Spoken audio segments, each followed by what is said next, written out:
ever feel like you're trying to get the absolute most out of those AI tools? Like, really push them to the limit? It's a common challenge. Well, imagine if the AI could actually learn to get better at helping itself.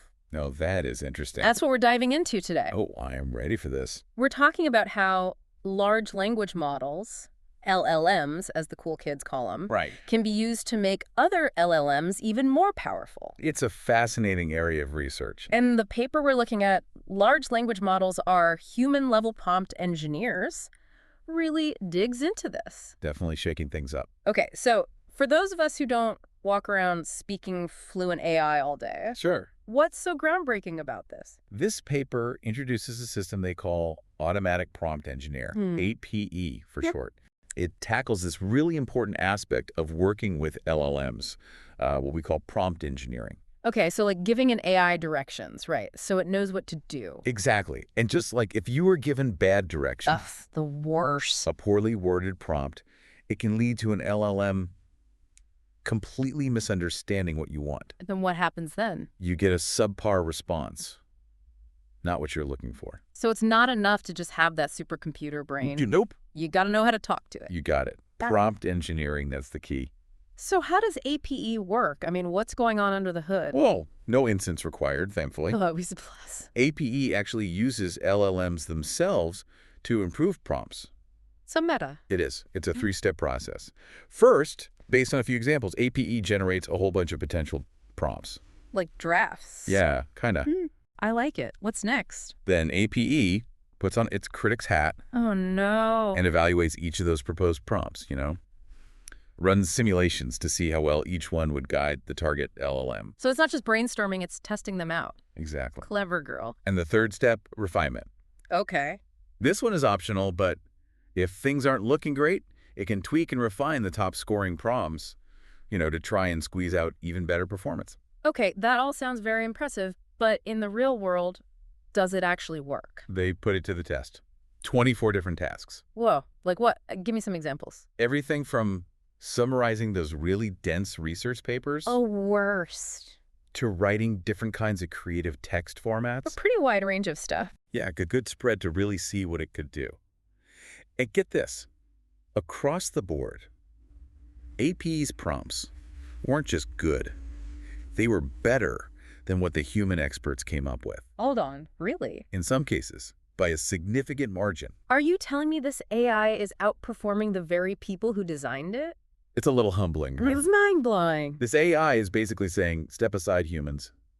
I got this. I got this. It really highlights the potential here for LLMs to learn and adapt in ways that we're only at the very beginning of understanding. So what else did they try with this thing? Did they give it an even bigger challenge? Oh, they did. They also tested APE on something called Big Bench, Big bench. which is this set of really challenging tasks, Yeah. like really meant to push the limits of what LLMs can do. Okay, so we're talking like the extreme sport of AI. Exactly. Things involving logical reasoning, common sense, Right. even understanding nuanced emotions in language. Okay, now that's just showing off. So how did it do? APE, once again, exceeded expectations, showed its ability to generalize, to this wider range of tasks, Yeah. even those requiring a deeper understanding of human language. This is incredible. So you've got this AI, APE, that's basically writing better instructions for other AIs than we can do. What does this even mean for the future of LLMs? It's a big question. It's a little unnerving. It's definitely a little unnerving, but it opens up so many possibilities. It suggests this future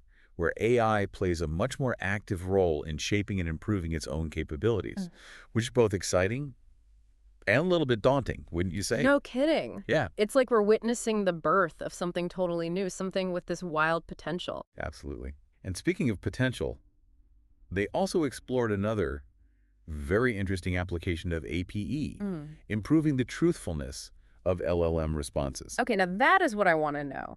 How do we make sure this tech is giving us accurate information and not just making stuff up? Right. Are we talking about like training an LLM to be a fact checker? In a way, yes. Yeah. They tested this out using APE with a dataset called Truthful QA, Truthful QA. which is designed to test how well these models can distinguish between what's true and what's false. Did it work?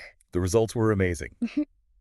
Prompts generated by APE led to LLMs generating significantly more truthful answers. Get out. So it's not just a one-trick pony. It's looking less like a neat party trick and more like something that could totally change how we interact with AI. Like, Yeah. completely. Really could. It's huge. This could be huge. Imagine a world where you could ask AI for information and be confident that it's not only giving you what you asked for, but that it's accurate, reliable. That would be amazing. Think about it, research, education, even just how we consume news and information on a daily basis.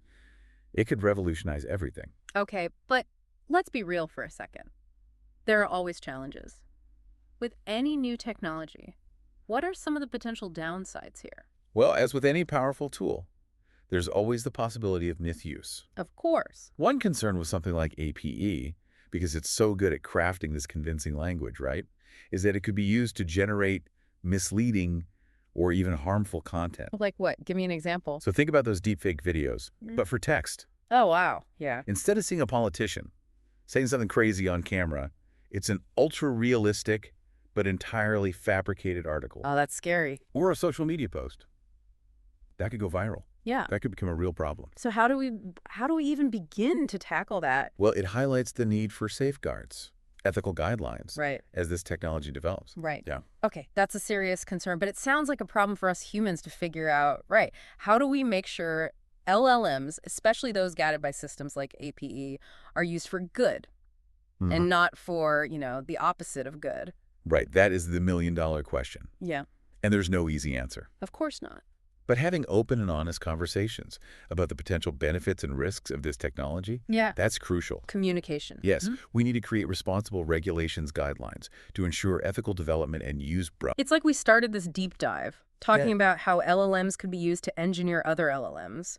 And now we're talking about how we need to engineer the future of LLMs ourselves. It's a huge responsibility. Yes, it is a huge responsibility. And just like APE is constantly learning, constantly adapting, we need to be ready to evolve our understanding of LLMs and the ethical considerations they bring up. We've gone from the nitty-gritty of prompt engineering to the future of, well, maybe everything. It's a lot to take in. So where do you see this going? Any predictions for the future of all this? If I had that crystal ball, I'd be doing this from my own private island somewhere. Right. Sign me up for that. But I do think we're going to see even more uses for LLMs, uses we haven't even thought of yet. What kinds of things? Imagine if you had learning that was custom-made just for you, or AI helpers that could work with you on creative projects. So you're talking like writing a novel with an AI. Exactly. Or composing a symphony. Wow.